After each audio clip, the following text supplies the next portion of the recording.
So the Dhamma for today is the Bojjhanga. Bojjhanga, the 7 factors of enlightenment, or qualities, aspects of an enlightened mind. It's obviously a core part of the Buddha's teaching, something that we can aspire towards, but also use to check for those who are concerned about progress or wondering about their gain and their success in the practice. Consideration of the Bojjhangas is a way to determine one's proximity to the attainment of enlightenment.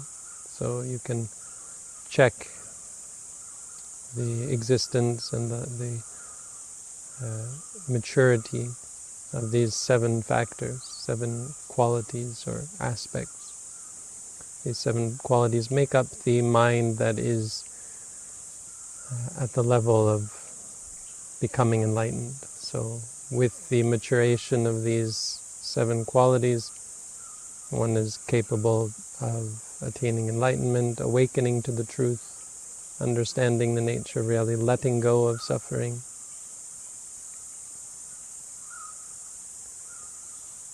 And so this is the core goal of the Buddha's teaching. So the first factor, of course, is Sati, mindfulness.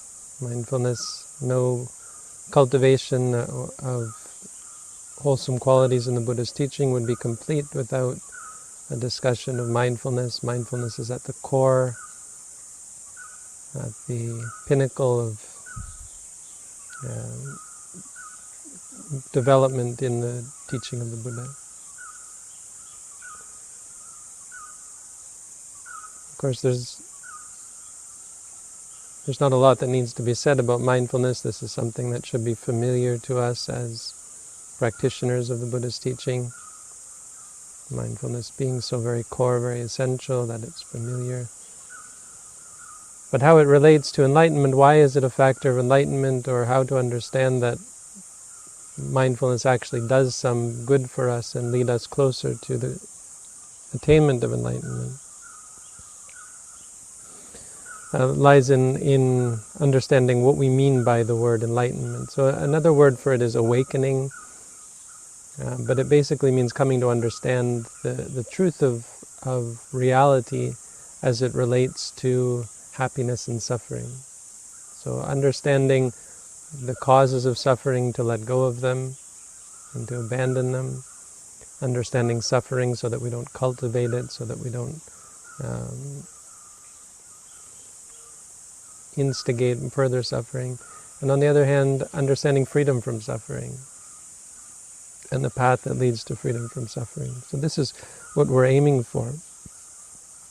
But mindfulness involves paying attention to the very things that cause suffering, paying attention to the very things that constitute suffering. Mindfulness means grasping things as they truly are. So mindfulness is the process by which we change the way we look at reality, or it increases our capacity to even look at reality in the first place. Mindfulness has the characteristic of not wavering when we experience reality, when we experience phenomena. So when we see and hear, the mind that doesn't get triggered and lost in extrapolation, in judgment, in making more of things than they truly are.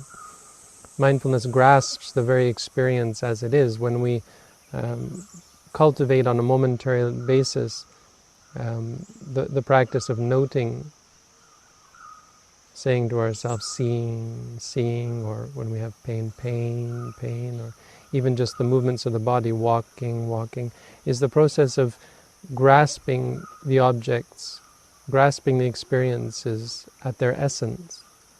so that seeing is just seeing, pain is just pain, walking is just walking. When we get on this level of being able to experience things just as they are, that's where our understanding of how they work, how reality works, begins to appear, begins to develop. We're able to part the clouds of recursive thought, of judgment, of extrapolation, of conceptualization. Normally we think of experiences as people and places and things and ideas and judgments and so on. We have so much more that we add on to experiences. Mindfulness is at the very essence of the cultivation of enlightenment, and it's the most essential factor in the cultivation of enlightenment because it's the very approach to the experiences that we're trying to understand, to the phenomena, to the Dhamma, to the reality that we're trying to understand. It's as though we finally pay attention to the things that are causing us suffering and that are preventing us from finding freedom from suffering, the happiness and peace.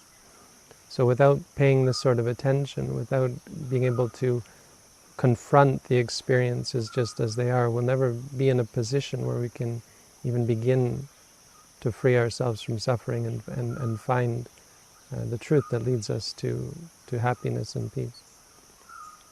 So our practice of mindfulness is what leads us, what opens the door and begins us on this path that leads to freedom from suffering. It's the first and the most essential of the 7 qualities or factors of enlightenment. The second is Dhamma Vicaya.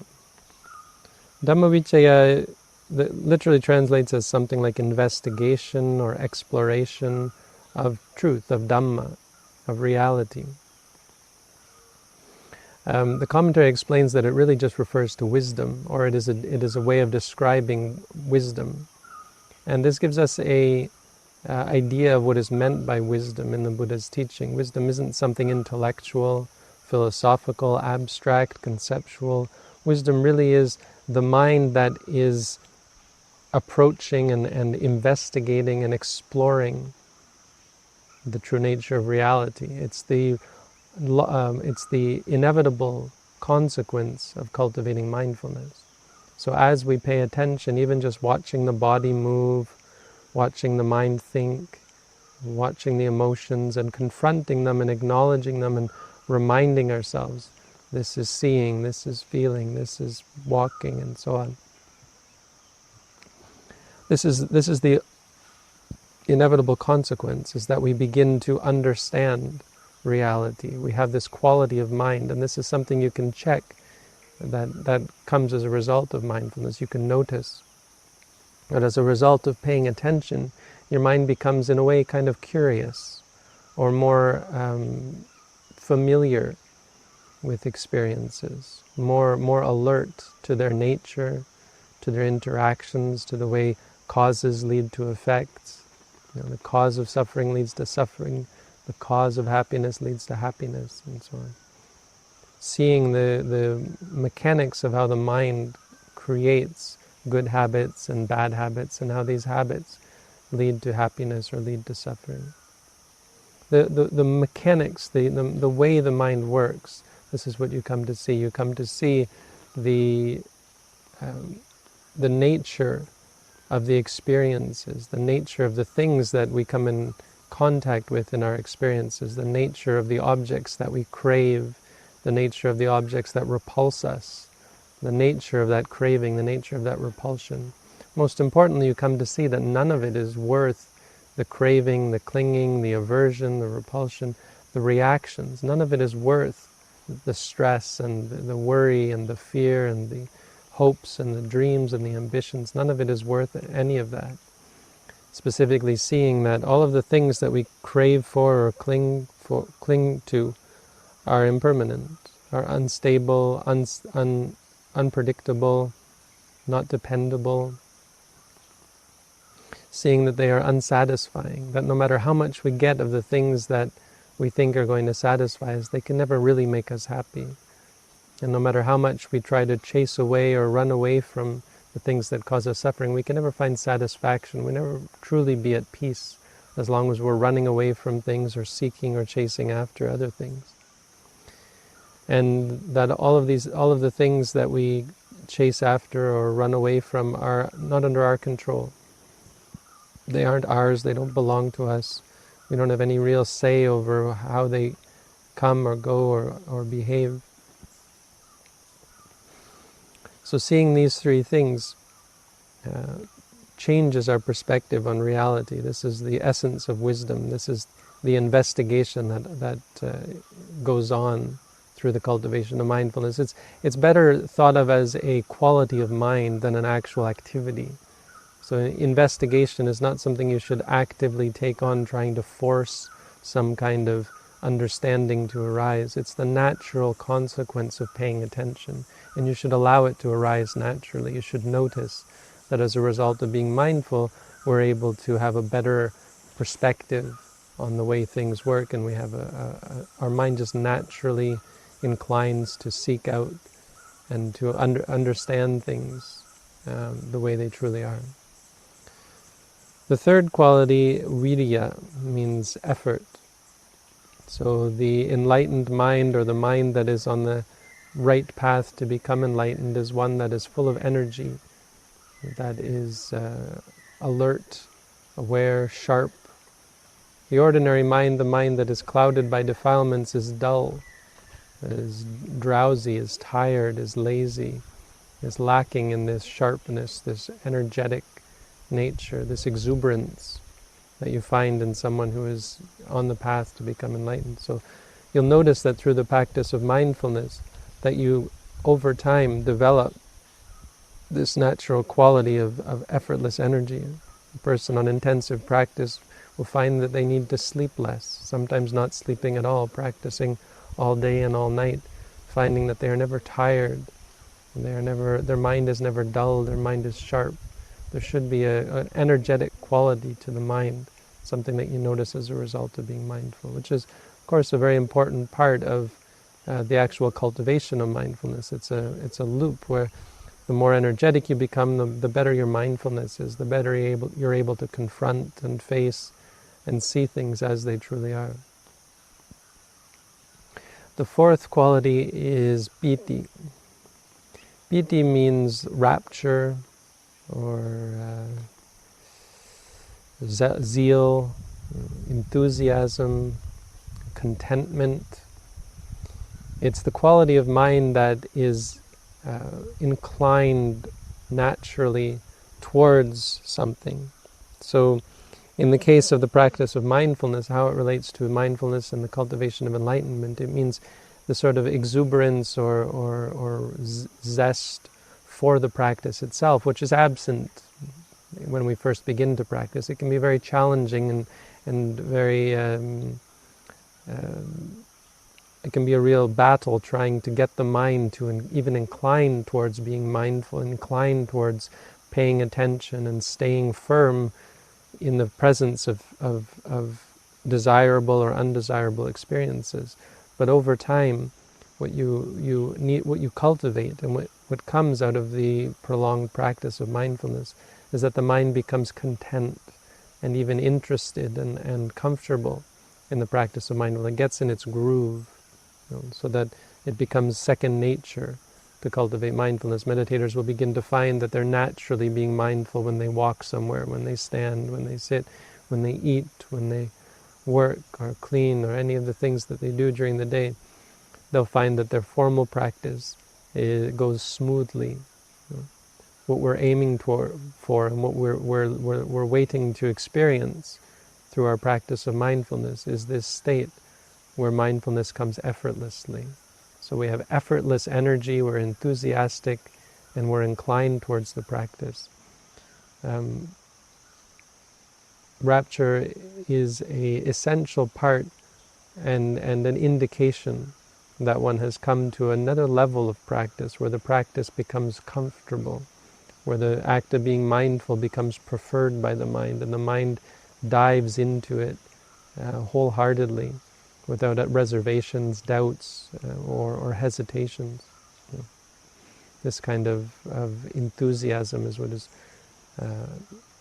is called Piti, an essential quality of the enlightened mind, where the mind is completely content with just experiencing things as they are without needing to seek out or run away from any experiences whatsoever. The fifth quality is Passaddhi. Passaddhi means tranquility. So obviously tranquility is an essential part of any description of what it means to be enlightened, something that we should look for in our practice and use as an indication for progress, most obviously. Now, for a new meditator, it's often tempting to try to control the mind and push the mind to be more tranquil, as we are disturbed by distractions and excessive thinking, disturbed by external phenomena, disturbed by bodily phenomena, and we find ourselves craving or wishing or seeking out this sort of tranquility. But that's problematic. I mean, that's not a valid means to become actually tranquil. If we're seeking out or craving for this tranquility, that's just a further cause for increased craving and increased stress, and won't have the ultimate goal ultimate result of bringing one to a tranquil state. Tranquility is something that comes naturally out of the cultivation of mindfulness, as one's attitude towards experiences begins to change, as one loses the desire for pleasant phenomena, the aversion towards unpleasant phenomena, as one begins to experience things very simply, that seeing is just seeing, it's not many other things, there's no extra realities involved with seeing. Seeing is really just seeing. We, as the Buddha said, let go of the details, let go of the particulars of the experience, and experience it simply for what it is. Seeing is just seeing. Pain is just pain. Thinking is just thinking, and so on and so on. As we begin to experience reality in this way, our mind calms down. There's a natural tranquility. It's something that you should look for and use as a guide to confirm the progress and the maturation of your practice, as your mind begins to calm down naturally as a result of the cultivation and the development of mindfulness. The sixth quality is Samadhi. Samadhi, meaning concentration or focus, is an essential term in the Buddha's teaching, one of the very core concepts. It's a word that is often used to describe meditation in general. Meditation in general is understood to be the cultivation of samadhi, concentration. So when the mind becomes more focused and more concentrated, obviously this is a core aspect of what it means to cultivate meditation. In the beginning, our mind is distracted by any number of things, all of the external and internal experiences, all of the triggers and all of the emotions that arise. Our mind is not really focused, jumping from one object to another without any rhyme or reason, and without able to experience and understand the experiences as they truly are. So mindfulness uses concentration as a means to perceive and understand things. So the cultivation of understanding, the cultivation of wisdom, depends on this cultivation of, or this development and this existence, the presence of a focused mind, a concentrated mind. It's something that comes obviously as a result of repeated practice, and with all these other factors coming together, our mind will as well become more focused, able to experience things quite clearly. We will clearly see the arising of experiences, the ceasing of experiences, and thereby the impermanence, the unsatisfying, and the uncontrollable nature of experiences. So this kind of focus is something that, again, you should see as a result of your practice, something that you should take as a sign of maturation and the presence of the qualities that will allow us to free ourselves from suffering. The seventh quality is Upekkha. Upekkha, if Sati is the very beginning, the very doorway, or the very start of the practice, then Upekkha is the very end. Upekkha is the final goal. Through the cultivation of mindfulness, at the very beginning, we'll find ourselves having to be mindful of our partialities, of our judgments, noticing how judgmental we are, liking certain experiences, disliking other experiences, often without any rhyme or reason. Really never with any good reason or any good solid foundation. And so as we begin to change our attitude or our perspective towards experiences and come to see that none of them are worth clinging to or reacting to, this is the ultimate inevitable consequence. That as a result of this maturation of the development of mindfulness, our mind eventually becomes completely equanimous. And this is the goal in a way that we're aiming for. You can be sure that you are on the right path and in the presence of the qualities that are necessary to become enlightened, that you're close to the experience of enlightenment when your mind is at this natural state of equanimity. Again, not forced or controlled. And it's important that you don't try to make your mind equanimous or push your mind towards not reacting. It's important that you allow the reactions to arise, that you come to see the reactions for what they are and come to naturally let them go, naturally change your attitude through wisdom, through understanding. Because at that time, when that comes about, you won't have to run away from bad experiences or chase after pleasant experiences. You'll find yourself able to experience all experiences without any judgment, without any partiality, feeling completely fresh and clear and energetic, without being dragged down by bad experiences or dragged away by pleasant experiences. Always present, always conscious and aware of experiences as they arise. This equanimity is the highest of the mundane states. When one gets to this level of equanimity, one is at the doorway to become truly free from suffering, at the doorway to experience what we call nibbana, which is the freedom, true freedom from suffering. So these 7 are, again, an essential part of the Buddha's teaching and a description of what it means to have a mind that is matured, a mind that is either prepared to become, to experience enlightenment or capable of entering into the experience of nibbana, or describes the mind of one who has already experienced nibbana, the mind of one who is or could be considered enlightened, someone who could be considered to have attained bodhi, and therefore these are the Bojjhangas, the qualities of that mind. So something that we can and should take as goal, again, something that we can and should use to determine the quality of our mind in comparison. So understanding what we're lacking and having an awareness and a sense of the areas that we need to work on. One way we can look at these, obviously, is as a progression. That Sati is the beginning, Upekkha is the end, so you can just take them very simply as one leads to the other. But the Buddha gave us another way of looking at these, a more advanced or complicated way of understanding them. He said, Sati you can think of as the center, obviously something that is essential to the practice, but the other 6 you can separate into 2 groups. So the first 3, investigation, effort, and rapture, are on the side of energy or effort. They're on the energetic side. Whereas Passaddhi, tranquility, concentration, and equanimity are on the concentration side. And so they can be approached in 2 different ways.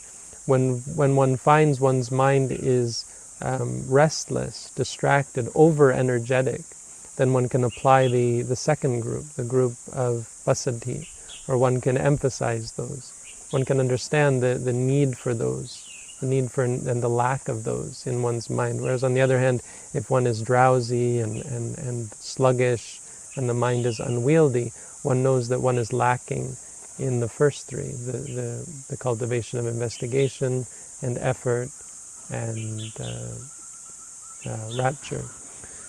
So to some extent, we can understand that we need to apply ourselves to cultivate these things directly. And there are different external ways of doing this. So, for example, if you find yourself sluggish and need to develop the first three, you can maybe do more walking meditation. If you're sitting down and you're falling asleep or so on, you can get up and do standing meditation.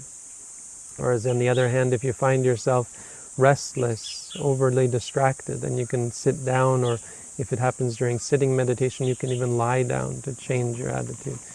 Obviously, you can't, again, try to control the mind and force the mind into these things. So the best way to balance them and to adjust the imbalance is through the practice of mindfulness. The Buddha said mindfulness is always valuable. It's the only one of the seven, whereas the others are things that you should emphasize, as I said, depending on your quality of mind. The Buddha said mindfulness is always useful. Satincha kwang bhikkhave sabbatikang vadami. It's always atika. At means it has atta, it has value at all times. And so by using mindfulness, when you recognize that you're overly energetic or you're sluggish and overly focused, then you know where to apply mindfulness. You can apply mindfulness towards the sluggishness, the drowsiness, noting drowsy or tired. Or if you're restless, you recognize that and you can note to yourself restless. And mindfulness has the capacity to cultivate all 6 of the other factors, as I already explained. So as you're being mindful, this is the cultivation of the ones that are lacking. Mindfulness is the best way to balance the faculties in the mind and to balance the qualities of enlightenment in this way. So a really valuable teaching of the Buddhas, and it's something that we recognize as an essential part of the practice, and should be reminded that actually are mentioned specifically in the 4 Satipatthana, in the Satipatthana Sutta. We find in Dhammanupassana that it doesn't include all of the many Dhammas, all of the many teachings of the Buddha, but one set that it does include is the Bojjhangas, with very good reason, because with mindfulness at the front, it leads to all of the other 3 as the essential qualities that allow us to realize the Eightfold Noble Path and the 4 Noble Truths, and the culmination of the Buddha's teaching, which is the experience of enlightenment, awakening, and freedom from suffering. So that's the Dhamma for today.